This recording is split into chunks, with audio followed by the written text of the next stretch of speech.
Guys, আবার একটা ছোট্ট ব্লগে তোমাদেরকে স্বাগত। আর আমি রেডি সেডি হয়ে বসে পড়েছি, এখনো যারা নিয়ে যাবে তারা কেউ আসেনি। যখনই কোথাও যাওয়া হয় দোকানে একটু বেশি ভিড় হয়ে যায়। আর আমার মাথাটা শ্যাম্পু করা ছিল না, কীরকম একটা লাগছে দেখতে। তারপরে খেয়াল পড়লো যে আমার নেল পালিশটাই উঠে গেছে, দিয়ে আবার বসে বসে নেল পালিশটা পরে নিচ্ছিলাম। তোমাদের সঙ্গেও একটু শেয়ার করে নিই। ভালো করে পড়ায় ভালো করে হয়নি, কিন্তু তাড়াহুড়োও ছিল না, কারণ দোকানে ভিড় ছিল তো একটু, ওই জন্য প্রায় রেডি হয়ে 1 ঘন্টার কাছে বসছিলাম। একটা রিলস বানিয়েছি, যে রিলস বানাই সেটারও ইচ্ছা করছিল না। অনেক দিন ভালো করে রিলসই বানানো হয় না, দেখি আজকে একটু বানানোর ইচ্ছা আছে। নেল পালিশটা সঙ্গে ভালো করে পরে নিচ্ছি। আর আর ওদিকে আদিসোনাকেও পুরো রেডি করে দিয়েছি, আর সে বদমাশ করতে শুরু করে দিয়েছে। বদমাশ হলে যা হয়, সে জামা প্যান্ট পরে তো সামনের মধ্যে মেঝের মধ্যে গড়াগড়ি দিয়ে খেলা করা সব কিছুই করছে, আর আমি সমানে বকছি, আর এই জামাটা নোংরা হয়ে যাবে, তোকে আর কিন্তু নিয়ে যাব না মেলায়। মেলায় যায় বলে ওদের আর আনন্দে ধরে না। এই দেখছো করে আঙুলের নেল পালিশটা না আমার ঠিক করে পরাই হয়নি, তাও যা হয়েছে। চলো, তারপরে আমরা বেরিয়ে পড়লাম। চাঁদটা দেখেছো বেশ তো সুন্দর লাগছে আকাশটা, ওই জন্য একটু ভিডিও করে নিলাম। অবশ্য ক্যামেরায় অত সুন্দর আসেনি। তারপরে আমরা পৌঁছে গেলাম মেলায়। এই মেলাটা ছিল মাটিয়ারি রাম সীতা মন্দিরে, কিন্তু মন্দিরটা আমাদের যেতে প্রায় 9টা বেজে গিয়েছিলো, আর মন্দির বন্ধও হয়ে গেছিলো। আর রাম সীতারা দর্শন করা হয়নি আমাদের। তারপরে এই যে কোন দিকে যাব সেটা এখন ঠিক হচ্ছিল। আর কোথাও গেলে তো আদিশন আমার কাছে আসেই না, যেখানেই যাওয়া হোক ওর বাবার হাত ধরেই থাকে, বেশিরভাগ ওর বাবার কোলেই থাকে।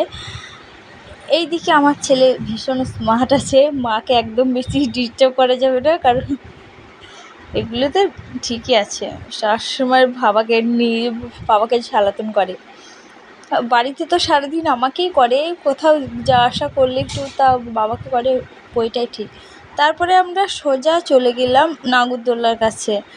তা কারণ কোয়েল খুব জেদ করছিল, কোয়েলের ইচ্ছে ছিল নাগরদোলায় চাপার, আর পিছনে ছিল আমার নন্দাই। আর আমরা গেছিলাম আমার নন্দাই আর নন্দাই 2 ছেলে মেয়ে, আর আমরা 3 জন, মোটে 6 জন গিয়েছিলাম।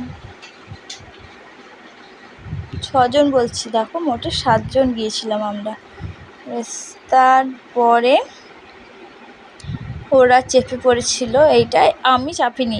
জানো, একটা চাপার কারণটাও আছে কেন চাপিনি, ভয় লাগার জন্য নয়, কিন্তু এইটুকু চাপবে 40 টাকা নেবে একজনার।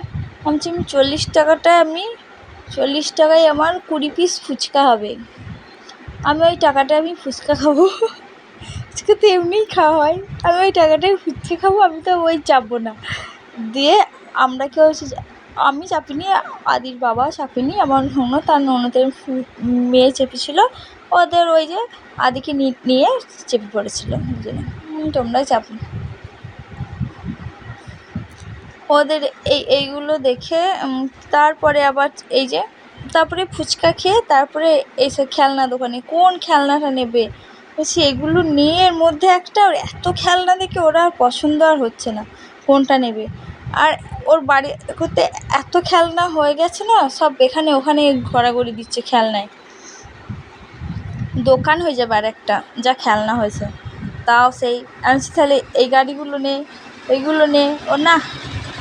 তারপরে এই মোটর সাইকেলটা ঠিক করলাম, তাহলে বেশ ভালোই লাগছে মোটর সাইকেলটা দেখতে, এইটাই নে। তারপরে কিছুক্ষণ পর আবার কী হলো কি জানি, নেবো না, আবার রেখে দিতে যাচ্ছে।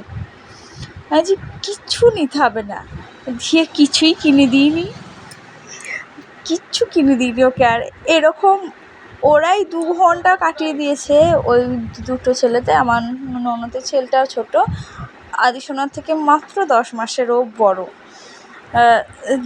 সেও ওরা দুজন মিলেই এখানেই 2 ঘন্টা সময় কাটিয়ে দিল। আমরা ঠিক করে মেলাটা ঘুরতেও পারিনি, কোনো কিছু কিনতেও পারিনি ওদের দুজনের জন্য।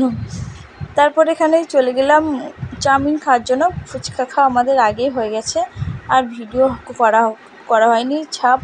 চাপও নিয়ে আর ভিডিও করা হয়, একদম ভিডিও করা হয়নি।